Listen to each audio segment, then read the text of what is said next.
নমস্কার, প্রিয়াঙ্কার বাংলা কিচেনে আমি প্রিয়াঙ্কা তোমাদের জন্য আরেকটা সুস্বাদু রেসিপি নিয়ে চলে এসেছি। কি রেসিপি সেটা জানতে হলে কি করতে হবে? হ্যাঁ, আমার সাথে সরাসরি কিচেনে যেতে হবে। তাহলে চলো বেশি বকবক না করে সরাসরি কিচেনে যাওয়া যাক।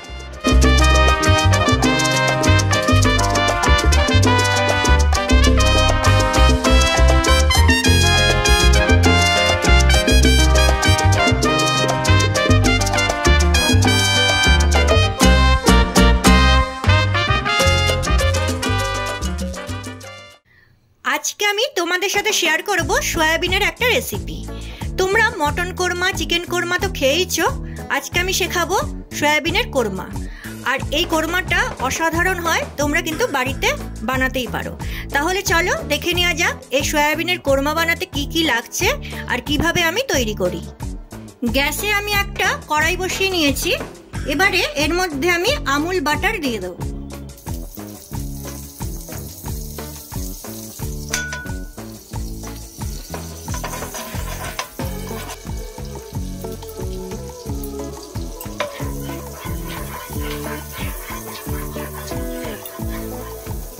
এবারে এর মধ্যে দিয়ে দেব পেঁয়াজ আর ক্যাপসিকাম।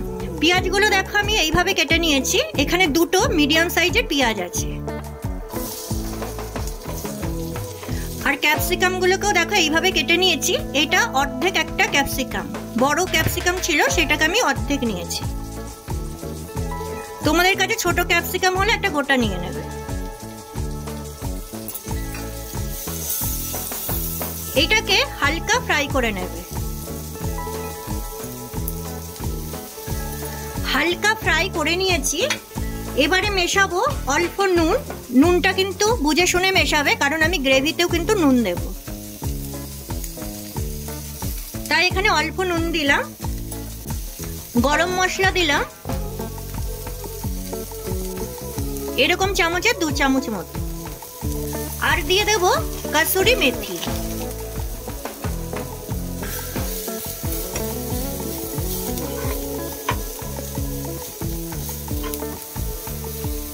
এইখানে অ্যাড করে দেব সয়াবিন গুলো, যেগুলোকে আমি জল ঝরিয়ে রেখেছিলাম।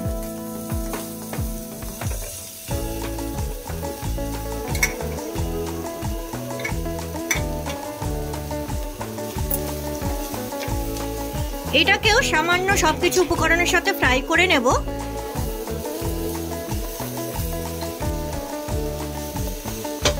ফ্রাই করা হয়ে গেছে। এবারে কোরমার গ্রেভিটাকে আমি বানিয়ে নেব। গ্রেভির জন্য আমি এখানে 2 চামচ টক দই নিয়েছিলাম। আর নিয়েছি কাশ্মীরি রেড চিলি পাউডার, নুন, হলুদ, জিরে গুঁড়ো আর ধনে গুঁড়ো। ধনে গুঁড়োটা একটু বেশি নেবে। এটাকে আমি মিশিয়ে ভালো করে রেখে দিয়েছি। এটা দিয়ে গ্রেভিটা তৈরি করব। এবারে কড়াইতে আমি কিছুটা সাদা তেল দিয়ে দেব। তোমরা সাদা তেলেই করবে রান্নাটা, কারণ সর্ষের তেলে যদি রান্নাটা করো তাহলে বাটারের স্মেলটা চলে যাবে। ফোড়নের জন্য জিরে দিলাম।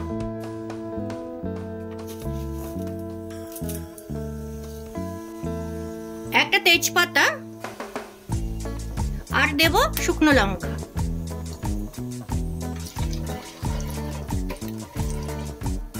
এর মধ্যে অ্যাড করব আদা, রসুন আর পেঁয়াজ পেস্ট। তোমরা কিন্তু পেঁয়াজ কুচি, আদা কুচি, রসুন কুচিও দিতে পারো।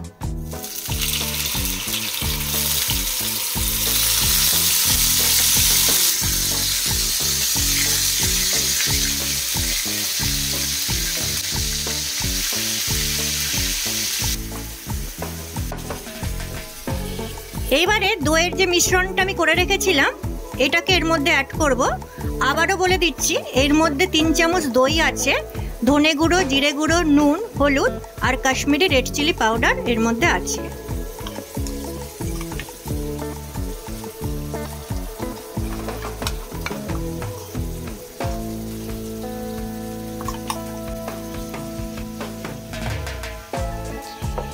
এইবারে তেল ছাড়া অবধি অপেক্ষা করব।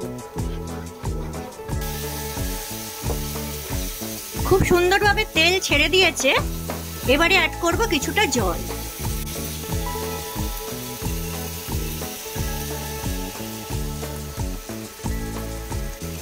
মশলা যে বাটিটা ছিল সেটা ধুয়েই আমি জলটাকে দিয়ে দিই। এই সময় তোমরা নুনটাকে চেক করে নেবে ঠিক আছে কিনা। একদম ঠিক আছে।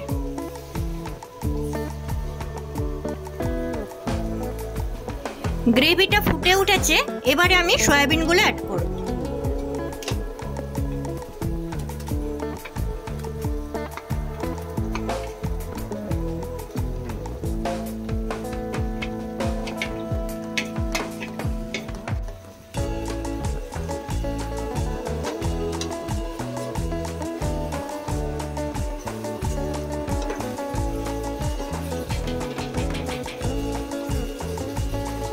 এবারে আমি এটাকে 5 মিনিটের জন্য ঢেকে দেব আর গ্যাসটাকে লো করে দেব।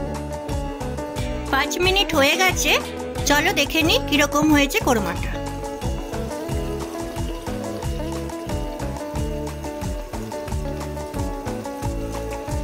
দেখতেই পাচ্ছ তোমরা,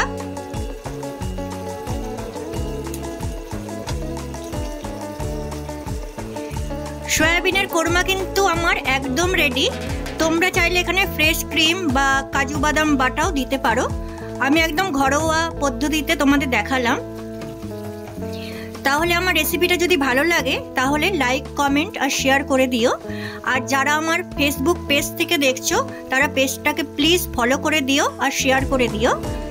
আর যারা ইউটিউব থেকে দেখছো, যারা এখনও আমার চ্যানেলটিকে সাবস্ক্রাইব করোনি তারা প্লিজ সাবস্ক্রাইব করে দিও আর পাশে থাকা নোটিফিকেশন বেল আইকনটা ক্লিক করে অল করে দিও।